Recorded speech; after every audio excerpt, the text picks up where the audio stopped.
আজকে প্রেস ক্লাবে সম্মেলনে এসেছিলেন আমির চাঁদ।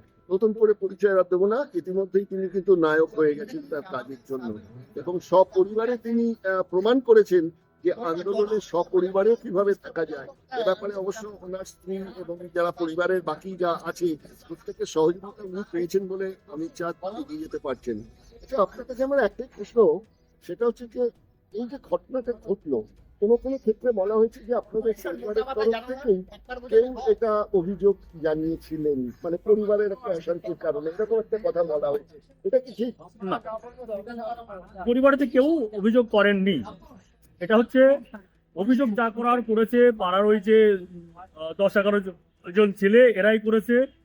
এবং পরের দিন অর্থাৎ 9 তারিখ সকাল খুবই মানে ভোরবেলা আর কি, যেটা বলা হয় 4:30-5টার দিকে, তখন ওরা আমার বাড়িতে যায়। যাওয়ার পরে আমার দুটো ভাই তারা বাড়িতে ছিল, তাদেরকে মারধর করার পরে ওদেরকে বলেছে যে তোদের আধার কার্ডগুলো দিয়ে এগুলো লাগবে, ইত্যাদি ইত্যাদি বলেছে। বলার পরে ওদেরকে হসপিটাল নিয়ে কোর্টে নিয়ে যাওয়ার পরে ওখান দিয়ে ওদের আধার কার্ড আর সঙ্গে একটা করে সাদা কাগজ লিখে জমা দিয়েছে যে আমরা কিছু জানি না, ওই ওরা বিক্রি টিক্রি করেছে এই বিষয়ে।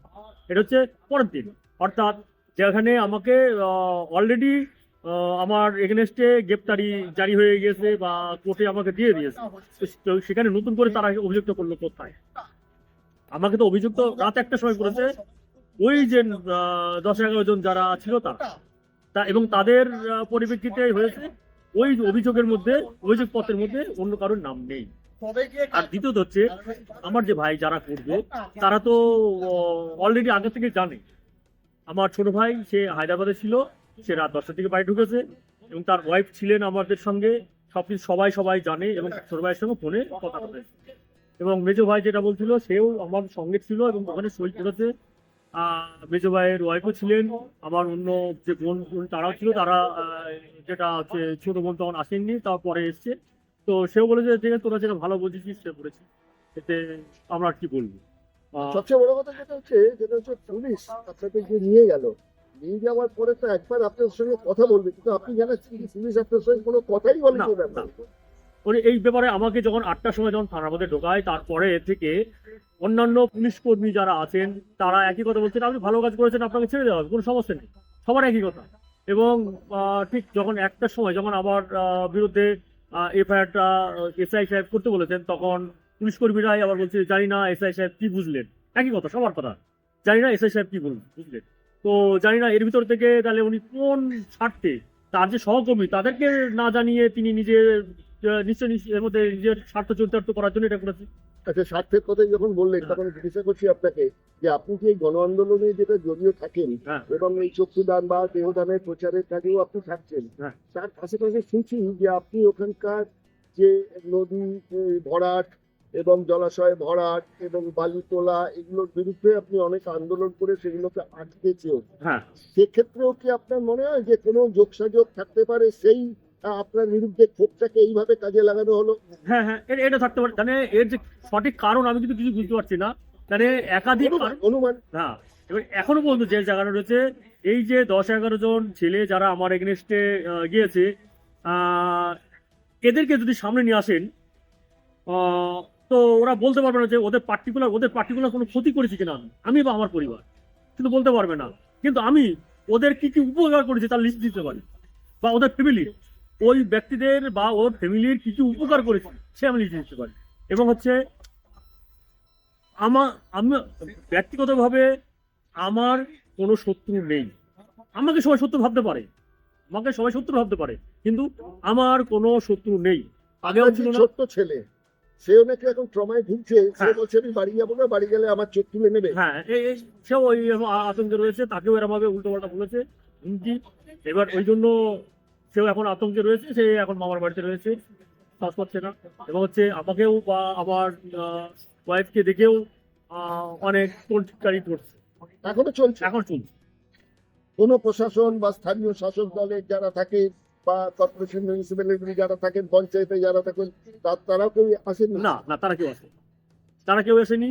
একমাত্র আমার এই সমাজকর্মী বা বিজ্ঞান কর্মী যে সমস্ত ভাই বন্ধু যারা আছে এরা ছাড়া দ্বিতীয় কেউ আমার পাশে এখনো আসেনি।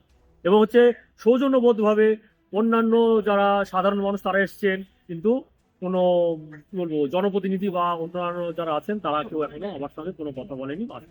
আন্দোলন কর্মীরা বলছেন যে এই ব্যাপারে তারা মামলা করবেন, তারা শেষ থেকে ছাড়বেন এই বিষয়টা নিয়ে।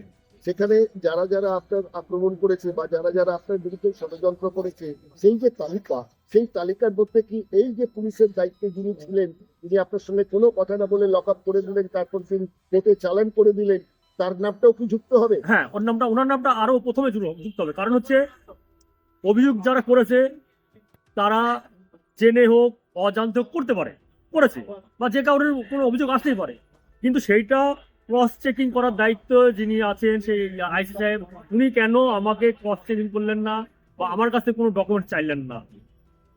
আমি তো ওনার কাছে বসে রয়েছি, উনি হয়তো পাশের ঘরে রয়েছেন, সেই ঘর থেকে আমি আছি টেবিলের এখানে, কি বলবো যাওয়া আসার জন্য 1 থেকে 1.5 মিনিট হয়তো সময় লাগতে পারে।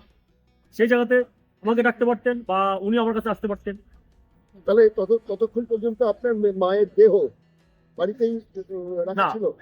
পোস্টমর্টেম ব্যাপারটা আমাকে যখন নিয়ে আসে আমার সঙ্গে সঙ্গে আমার মাকে নিয়ে এসে ওরা পুলিশ মর্গে রাখে, এবং পরের দিনকে কোর্টের বিচারপতি যখন আমাকে কি বলবো জেল কাস্টডিতে যখন পাঠায়, তারপরে আমার মাকেও হচ্ছে কল্যাণী হসপিটালে পাঠিয়েছেন পোস্টমর্টমের জন্য। তারপরে না, ওই দিন যে ছিলেন কি বলবো 9 তারিখে নয় 10 তারিখে ওটা পাই, 10 তারিখে তাহলে পুরো কি বলবো 8 তারিখে মারা গেছেন, 9 তারিখে পুরো ছিল, 10 তারিখে পোস্টমর্টম করেছেন, 10 তারিখেই ওটাকে কবরস্থ করা। আপনি এই গণ আন্দোলনের কর্মী হোক বা সাধারণ মানুষ হোক, তাদের কাছে এই মুহূর্তে কি বলবেন? একটা কথাই বলবো, বারবার করে বলছি, সেটা হচ্ছে পুলিশ প্রশাসন তাদের যারা ওই ধরনের পদে যারা আসীন রয়েছেন তাদের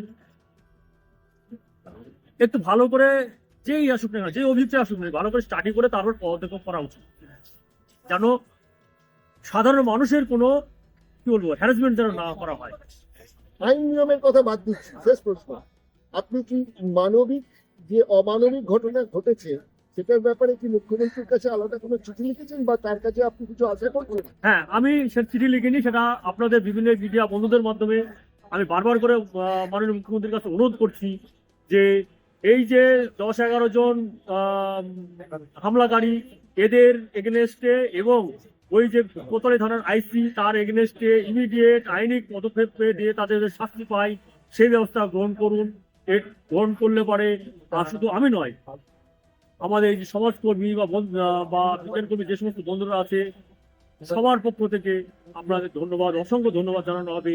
এবং যদি না গ্রহণ করেন তাহলে জানবো যে প্রশাসন অর্থাৎ আপনার মদতেই এটা এর সঙ্গে আপনার যুক্ত আছে। এই হচ্ছে বিষয়। ধন্যবাদ।